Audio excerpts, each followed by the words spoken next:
Selamat pagi Bapak, Ibu, dan saudara-saudaraku. Puji syukur atas anugerahnya pada pagi ini kita telah bangun dengan sehat.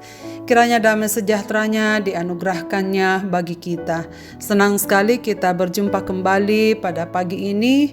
Kita di acara Renungan Pagi edisi 25 Februari 2022. Lukas pasal 9 ayat 46 hingga 48. Maka timbullah pertengkaran di antara murid-murid Yesus tentang siapakah yang terbesar di antara mereka. Tetapi Yesus mengetahui pikiran mereka. Karena itu ia mengambil seorang anak kecil dan menempatkannya di sampingnya.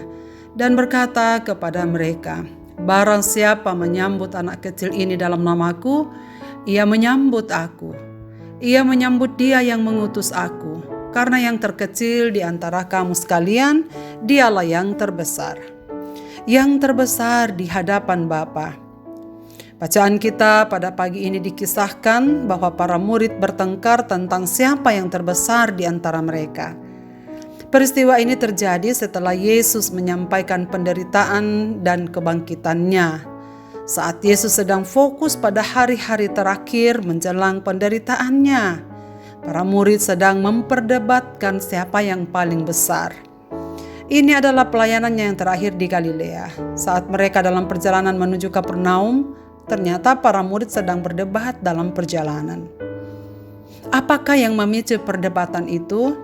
Berkeley mengatakan mereka mempertanyakan mengapa hanya 3 orang yang dibawa ke bukit untuk berdoa, sementara yang lain tidak. Dan Tuhan Yesus tahu apa yang sedang mereka perdebatkan. Setelah sampai di rumah, Tuhan Yesus bertanya, "Apakah yang kalian sedang perdebatkan di tengah jalan tadi?" Dalam Injil Markus dijelaskan bahwa tak ada yang berani menjawab. Mereka diam. Mungkin mereka sungkan berterus terang pada gurunya.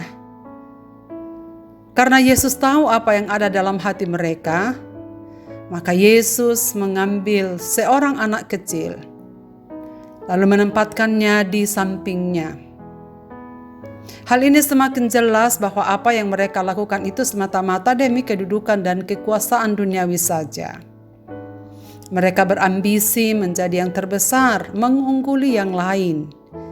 Itulah sebabnya Yesus menggunakan kesempatan ini untuk menjelaskan konsep yang terbesar dalam kerajaan sorga. Ia mengambil seorang anak kecil dan memeluknya. Lalu berkata, "Barang siapa yang menyambut anak kecil karena namaku, ia menyambut aku dan menyambut Bapa yang mengutusku." Ukuran yang terkecil dalam dunia dialah yang terbesar di hadapan Bapa. Dalam kisah ini bisa jadi hal inilah yang dialami oleh orang-orang kebanyakan pada dewasa ini, di mana setiap pelayanan yang dilakukan membutuhkan pengakuan dari orang lain. Kisah ini semakin memperjelas bahwa dalam bacaan Injil ketika para murid berbondong-bondong datang dan memperebutkan siapa yang terbesar di antara mereka. Saudara-saudaraku, hal ini menjadi pelajaran penting juga bagi kita sebagai umat-umat Tuhan masa kini. Tuhan Yesus tahu segala sesuatu yang ada dalam hati dan pikiran kita. Tidak ada yang tersembunyi baginya. Ia mengetahui segala motivasi kita mengikutinya dan melayaninya. Para murid pun juga sedang bergumul dengan ambisi mereka untuk menjadi yang terbesar, yang terkemuka dan terhebat dari yang lain. Atas nama pelayanan rohani, manusia bisa berlomba-lomba untuk memuaskan ambisinya. Ambisi bisa bermacam-macam, saudaraku. Ambisi untuk kaya hingga menghalalkan segala macam cara untuk memperoleh kekayaan. Sebab di sana terletak nama besarnya. Ambisi untuk populer atau terkenal. Ambisi untuk jabatan tertentu. Ambisi untuk terkenal sebagai orang rohaniwan, dermawan, dan lain-lain. Saudara-saudaraku, Tuhan Yesus mengoreksi kesalahan para murid untuk menunjukkan siapa yang terbesar adalah siapa yang menyambut seorang anak kecil karena namanya. Seorang yang melakukan pelayanan karena nama Yesus.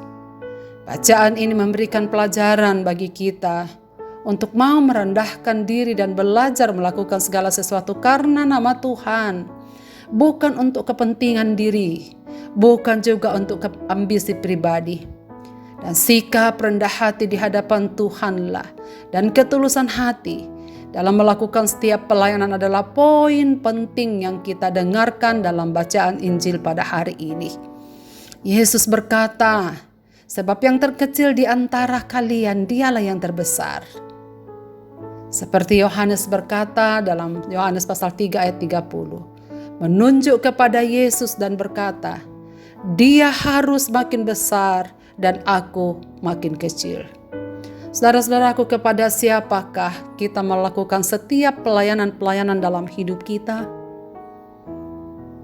Kepada siapakah kita mengerjakan semua pekerjaan-pekerjaan kita, baik dalam rumah tangga, baik dalam masyarakat, baik dalam gereja, baik dimanapun kita berada.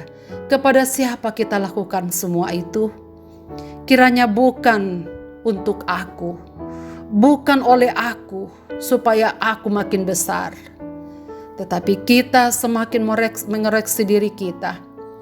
Sehingga dengan rendah hati, semakin rendah hati, kita melakukan segala sesuatu karena nama Tuhan Yesus, untuk Tuhan Yesus, dan oleh karena Tuhan Yesus.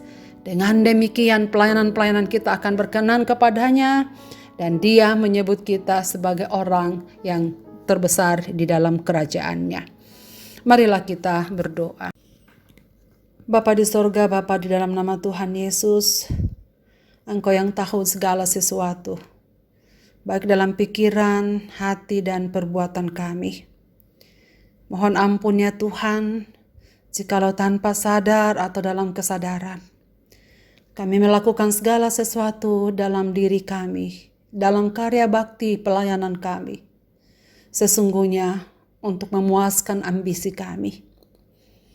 Ya Tuhan, ampunilah kami dan bantulah kami supaya segala sesuatu yang kami kerjakan di dalam hidup kami, baik pelayanan-pelayanan kami dalam rumah tangga, dalam masyarakat, dalam gereja, dalam pekerjaan-pekerjaan kami, semua kami lakukan karena nama-Mu, untuk hormat-Mu dan untuk kemuliaan-Mu.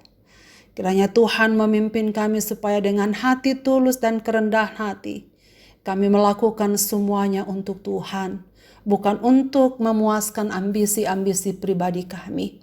Kiranya Tuhan semakin menyempurnakan pelayanan-pelayanan kami.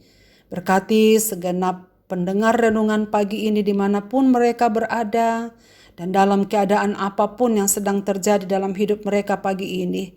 Berikanlah kesegaran baru pada pagi ini ya Bapa. Berkatilah mereka semua dan pegang tangan mereka. Berikanlah penghiburan, berikan sukacita dan damai sejahtera, supaya kami menjalani hari ini di dalam kekuatan Tuhan. Ke dalam tangan kasih-Mu Bapa, kami serahkan seluruh hidup kami. Kami percaya Engkau akan menyertai, menolong dan memberkati kami. Biarlah damai sejahtera-Mu terus menyertai kami semua. Dengar doa kami Bapa, dalam Kristus Tuhan kami berseru. Amin. Selamat beraktivitas Bapak Ibu dan saudara-saudaraku. Tuhan Yesus memberkati kita. Amin.